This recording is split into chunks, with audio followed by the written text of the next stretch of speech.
Welcome back on into 2K with the Popboy. Now you guys know what time it is. I've been in the lab testing to find the most effective defensive settings and strategy to go along with those settings. We can make sure our defense is as buttoned up as possible. So it's time for us to take another step in that direction with part 2 of the post defense settings. Now if you haven't seen part 1, the full playlist link is in the description, but make sure to check out that one too. That's the very last episode, number 6, where we went over everything involving doubling the post. But right now we're moving on to part 2. We're going to be focusing on the actual post defender. So let's make the game better today. Let's do it. First of all, automatic, no. Never do that for a defensive setting, just leads to random and unpredictable behavior that's not always or usually not what we want. And when we get past that, got a few other options. We got 3/4 bottom, 3/4 top, and then also fronting the post. Now, all three of these, and the reason I lump them together, they're all going to put our post defender at least a little bit out of position. So that's going to create some vulnerabilities, right? Of course.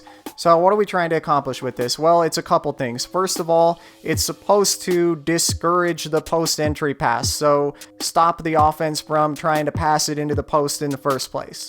So that's the first thing I had to test. Do any of these settings actually do that? And the answer, nah. I mean, it's not like the guy with the ball is going to be like, shit, he's all playing him on one side. I don't know what to do. I ain't going to mess with that. No, he's just going to throw it to the side that your defender is not.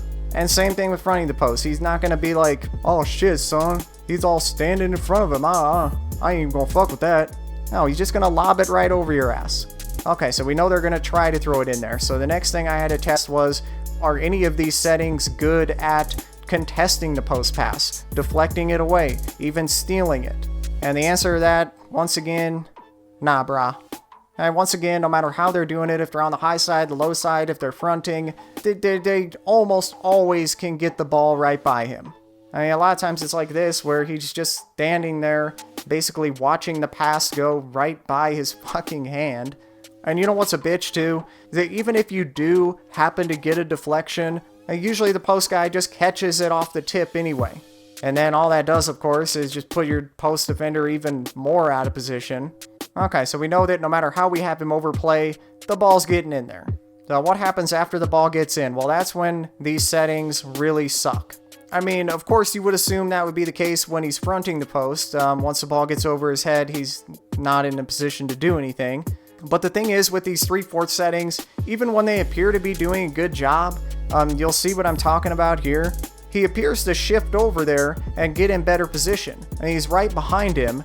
But what I found by testing this over and over again, he still lets the post guy drive by him at a higher rate. And for some reason he's not ready to get his hands up.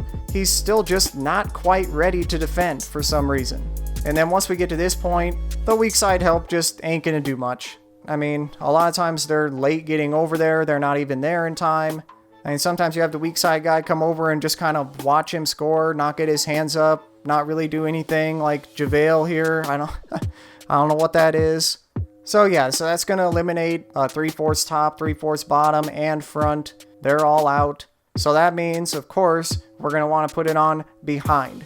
So putting it on behind, we'll have our post defender just in good, solid guarding position. He'll actually be ready to defend. And I know, guys, believe me, I know that post shots are overpowered this year, but that doesn't mean we want to take our post defender and put him out of position when there's no upside for us. I mean, they're going to get it in anyway. We might as well have our post defender there in solid position. I mean, at least like this, we can cut off his lane to the rim. You can bump him. At times you get him to stumble. And also something else I can say with the behind setting, behind definitely does not equal passive in this game. Okay, it's not like he's just going to stand behind him and do nothing and wait for the ball to be entered into the post. Okay, he's still going to fight for position. He's still going to try to contest the post pass some. He's still going to bump him, try to move him out the way. And that's a huge benefit to having him play on behind. It gives him the most leverage possible. So you'll see a lot of times on this setting, he's able to push the post player out farther away from the basket before they can make the entry pass.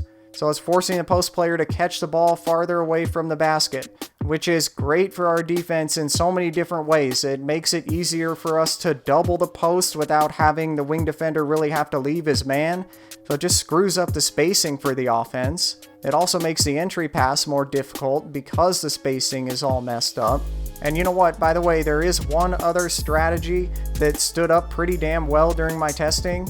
And that's what you're seeing here. I'm controlling the on-ball defender, and you see how I'm having him sink down there towards the post. But you sink down with that on-ball defender is a pretty good way to discourage the entry pass from being made in the first place. I mean, especially if the ball handler is like this, where you know he's really in no position to take a shot, you could have him sink down pretty damn far, almost into the post player's lap.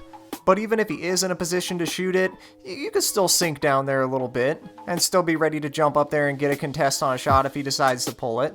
And of course, with our post defender on behind, he's pushing that post guy out farther. So that's helping us with this strategy because it's shortening that distance that wing defender has to cover. Now, that's definitely an effective and safe strategy for discouraging that entry pass. All right, y'all.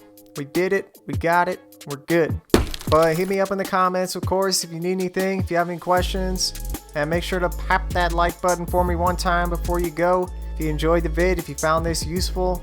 By the way, if you haven't already, subscribe. Then you can hit your notifications on after that. And keep up on everything I'm testing. And speaking of testing, I'm back to the lab again. It's where I belong. But I want to say I appreciate each and every one of you for watching, for being a part of this channel.